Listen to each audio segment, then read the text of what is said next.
Welcome to Zaragoza. We made it safely down the mountains from Canfranc Hotel in the Pyrenees back to Zaragoza. Now originally I probably wasn't going to bring you a video from Zaragoza, but seeing as I've talked about the train station in the last couple of videos so much, I thought perhaps it would be worth taking a look around and seeing what we can find. And behind me already we found what could be a Moorish castle. So today we're going to look around this little visited Spanish city. It's the fourth largest city in Spain, but I don't know anyone who's actually been here.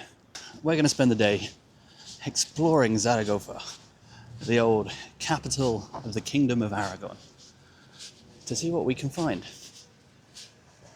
Vámonos! And we're stood right here by what were once the Roman walls. Now the reason I wanted to make a video about this place is because this is basically the first city you get to if you come through the Pyrenees Mountains. So this kind of links into where we were in my earlier video when we were up in Canfranc at the Somport. So the first people that occupied this area were the Iberians, and they were sort of perhaps related to the Celts, no one's quite sure. But during the time of the Roman Empire, the Romans came through the Somport and took over this whole area. And the statue behind me is of Caesar Augustus. So he was obviously played a huge important role in conquering Iberia, conquering the Iberian Peninsula and turning this whole area into the Roman province of Hispania. So there's a statue of him right here, which apparently was put up during the Franco era. It was actually a gift from Mussolini to kind of cement ties between the two fascist nations, or so I've been told by a local Zaragozan who lives here. Now this place has a surprisingly long history for a city that, to be honest, I don't know anyone that's been here. The city's roots really go back to the Roman era, which is why you've got some remnants of the Roman walls behind me. But apparently every time they do construction, every time they dig anywhere, they find Roman ruins all over the city, just waiting underground. And for that reason, they've got tram lines rather than a metro system, because they don't want to disturb the history that's beneath. They find it and properly excavate it. And so you can see the Roman walls just here. This is all that really remains of them.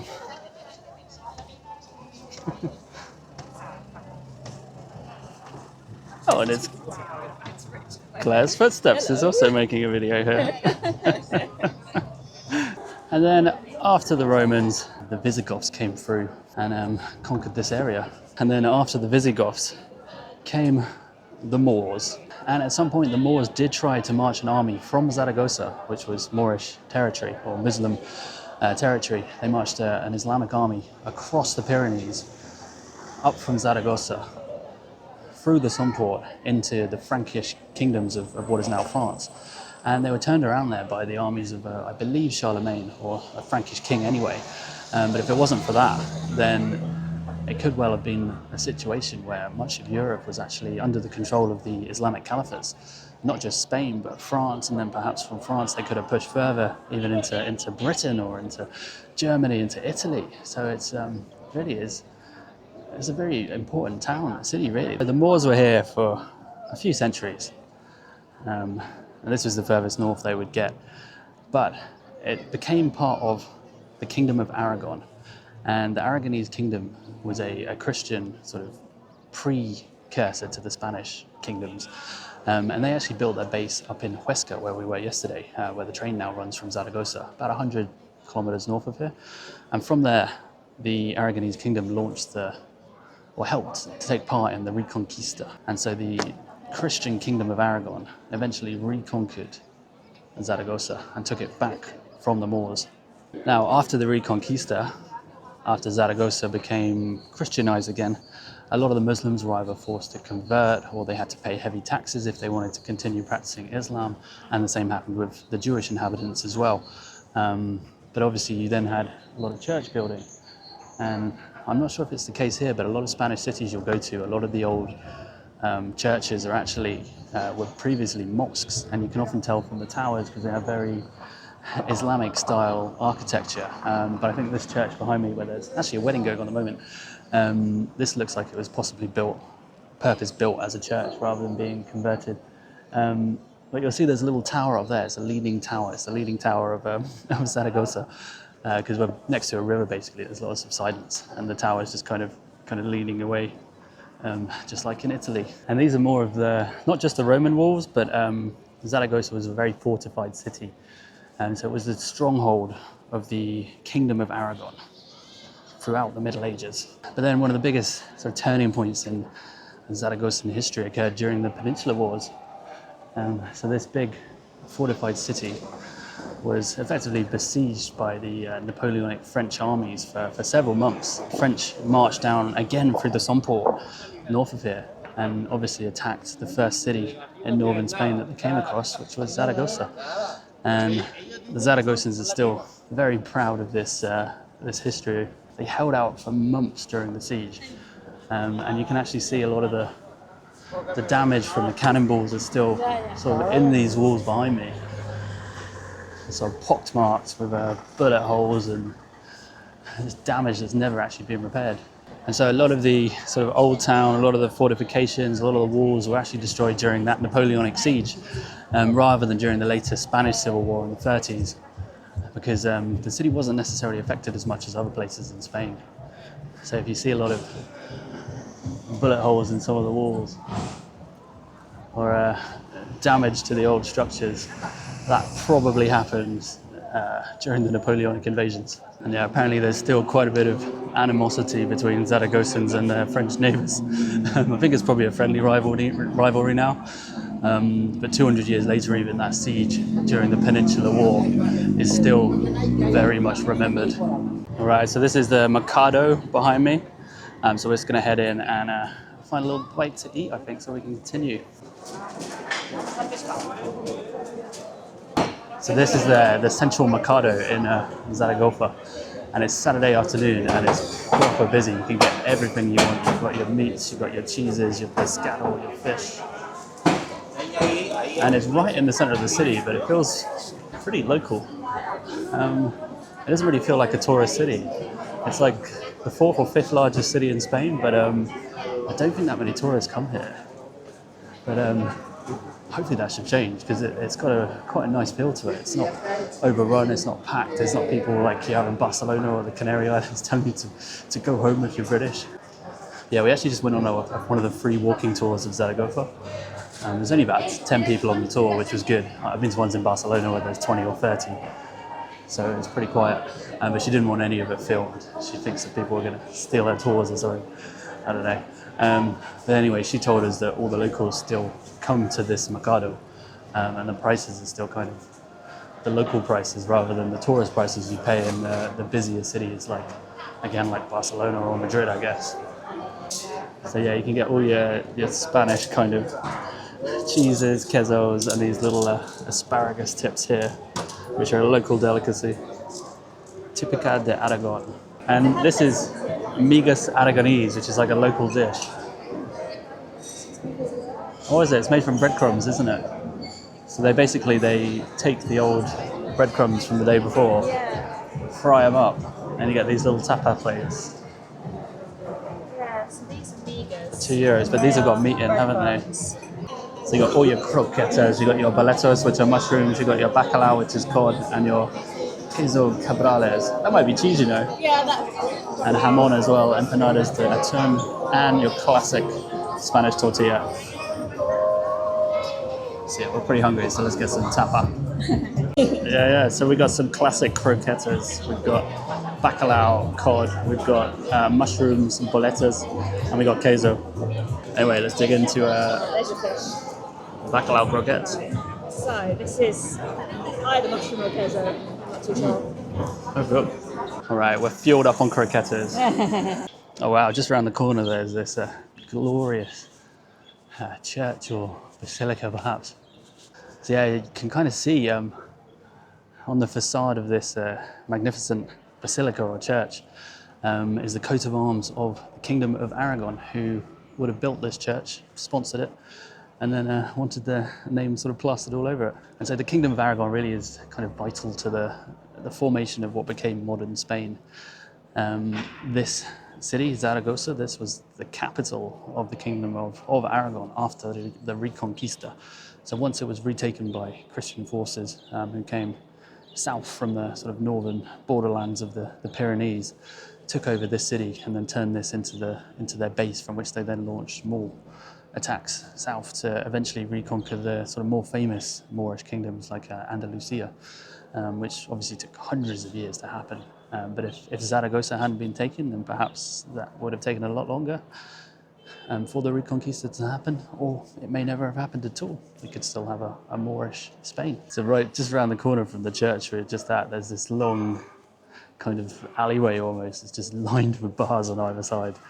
There's like cucharacha, there's all kinds of clubs, nightclubs, bars. Everything's closed at the moment, so I imagine they were Friday night last night, so they probably closed quite early this morning, and they're still cleaning up. But yeah, if you come back here at night, just around the corner from the church, it looks like there's a decent bar street, because you can get a litre of cerveza for €6. That ain't bad. Cool, there's weddings everywhere today on Saturday afternoon. Maybe that's the day to get married in Spain. This is another little classic Spanish plaza. And there's a lot of Renaissance style architecture you can see over here as well. Next to these grand churches as well. We're now entering what they call El Tubo, which are basically these narrow little alleyways which kind of crisscross the old town, the Casco Viejo. Going to venture in. So the Tubo is just basically packed with bars and tapas places. It's so busy. Grab a tapa wherever you go. Yeah. Grab a drink wherever you go.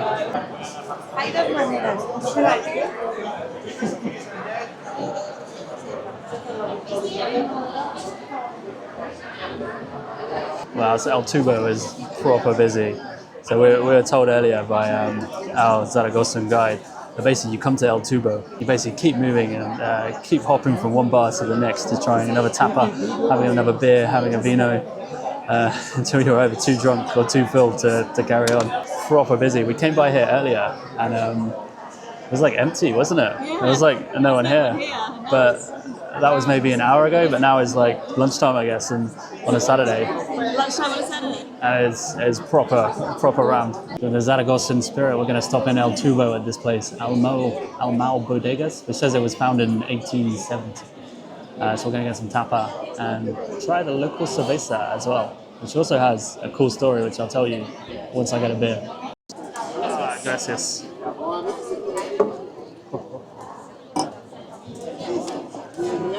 Cheers. So let me tell you about this beer.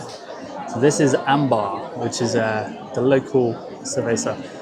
They've been brewing it here in Zaragoza since 1900, so it's actually one of the oldest local breweries in Spain. So one of the reasons I wanted to come to Zaragoza is because it's not just the capital of Aragon, it's also the self-proclaimed beer capital of Spain. I have to say, this beer is delightful, but it's not just the locals sort of bigging up their own produce, their own cervezas. This beer actually won an award last year, the World Beer Challenge, I think. And it won full marks. It got gold in all categories. It couldn't have got any more points from the expert judges. So the locals are now saying that this is officially not just the best beer in Zaragoza, not just the best beer in Spain, but the best beer in the world. And it's pretty damn good. Claire doesn't really drink beer, so she's going to give us her verdict though.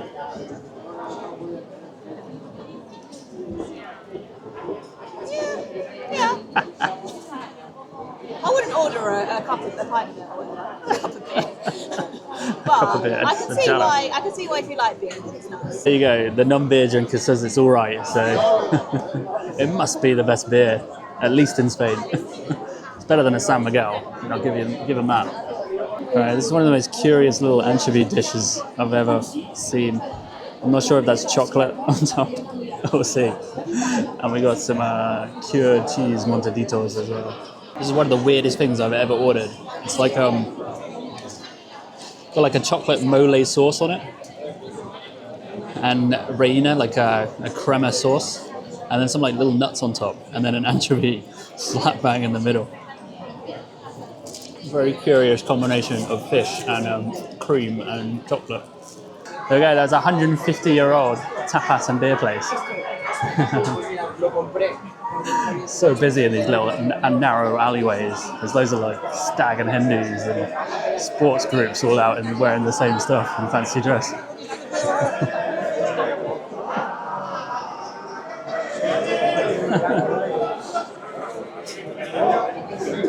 So that was El Tubo. And we're going to continue our little tour of Zaragoza and try and find some more Roman ruins. All right, so this is the Roman theatre. And it is right in the middle of the city. So apparently they found this when they were basically doing construction. They were building some flats and then they dug through underground and found this huge Roman theatre, which could have held something like 5,000 or 6,000 people, which at the time was pretty much half the population of Roman Zaragoza. I'll show you. So you just come down this little alleyway behind me, just off the main road, like very nondescript, and then get to the end of the alley, and this enormous ruined theatre is just here. All right, round 2 of the tapa and beer tour continues. Look at this ice cold Ámbar. It's glorious.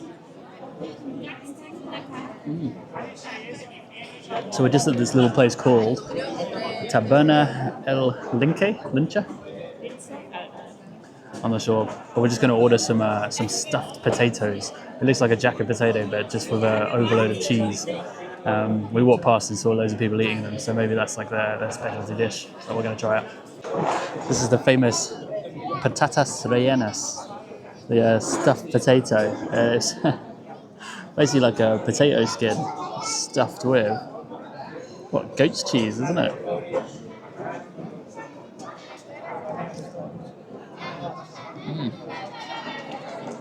Potent. Is it? Yeah, you can taste the goat. Do you think I like it? You can taste the goat. Claire's gonna see. Ooh. Strong? Yeah, I'm not sure about that. Not to Claire's liking. No, it might be for you, babe. That's all right, this is all for me. Enjoyed some more Spanish bebidas and stuffed potatoes in a classic little plaza bar. And now we're just gonna head out to check out what is kind of like the main thoroughfare in Zaragoza, where you can find the Catedral, the Basilica, and the longest public plaza in the European Union. Not in Europe, because it's beaten by Red Square in Moscow, but the longest one within the EU. So this behind me is the main cathedral in Zaragoza, built on top of what was once a Roman temple and then became a Visigothic church, and then a Moorish mosque until the Reconquista, I should say, when the Spanish Christians took over Zaragoza and turned what was then a mosque and had previously been the site of all religious activity in the city into the church, into the cathedral that you now see today. So Zaragoza is quite associated with this chap here, Goya, who was the painter of one of the most infamous anti-war paintings ever painted. Goya painted a famous scene from the Peninsular War when a group of Spanish guerrilla fighters were basically executed by the French. It's kind of a haunting painting. I think it's in Madrid now, the original anyway, but there's a Goya museum here as well, somewhere along here that you can check out. And now this passage, this Paseo, this boulevard, this long thoroughfare, this is the one I was talking about. This is the longest public plaza in the European Union. It stretches all the way from here, basically from the cathedral, right the way down to the Roman walls, actually, where I started this video. So the plaza is called Plaza del Pilar, and the main sort of feature of this place, other than the cathedral, is this basilica ahead of me. Apparently there's been 3 miracles that have occurred here. The last miracle occurred during the Spanish Civil War, when 2 bombs landed and failed to explode. And that incident was used for propaganda for both sides. Franco said that it showed that God was on their side because they were Republican bombs. Republicans said that they were fascist bombs and showed that, the war was on their side. And then I was told earlier that the fourth miracle that could occur would be Real Zaragoza, the local football team, making it into the Spanish La Liga, into the top flight for the first time in years. So yeah, it's free entry to the Basilica. So we're going to go in and see if we can see what we can see inside. Oh, no filming. Oh, wow.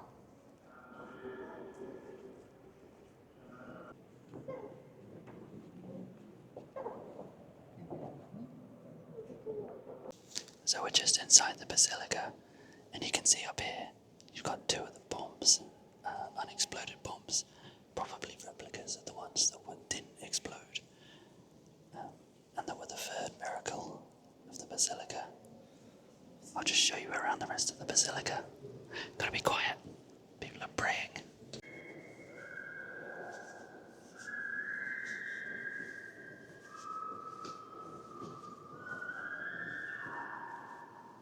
A very curious place. There's a vending machine where you can buy like little ribbons to put on the altars and stuff. And then just here, got loads of priests in these little confessional booths just waiting for people to confess stuff. Too many sins to confess. There we have it. We're now at the end of what is the longest or largest public plaza in the European Union. So that feels like a good time to bring this little video to a close. That was a little whistle stop tour of Zaragoza. And surprisingly, for Spain's fourth or fifth, depending on the metrics you use, largest city, it's very untouristy, at least in the international sense. Plenty of Spanish stag do's and hen do's, lots of Spanish speaking tourists, but not many English speaking tourists from the UK, America, the rest of the Anglosphere. So if you're looking for a little, I wouldn't say hidden gem, but a little off the beaten track destination in Spain where you can still get a taste of real tapas and some of the best beer in the world officially, then come to Zaragoza. And as always, thank you for watching. This wasn't a video intended to make because it hasn't got a huge amount to do with borders or geopolitical anomalies. But as we were passing through, I thought it might be useful for some of you guys to see what Zaragoza is all about. So let me know in the comments if you'd like to see more of these little city tours while I'm on the road. And if you do, I'll bring you more.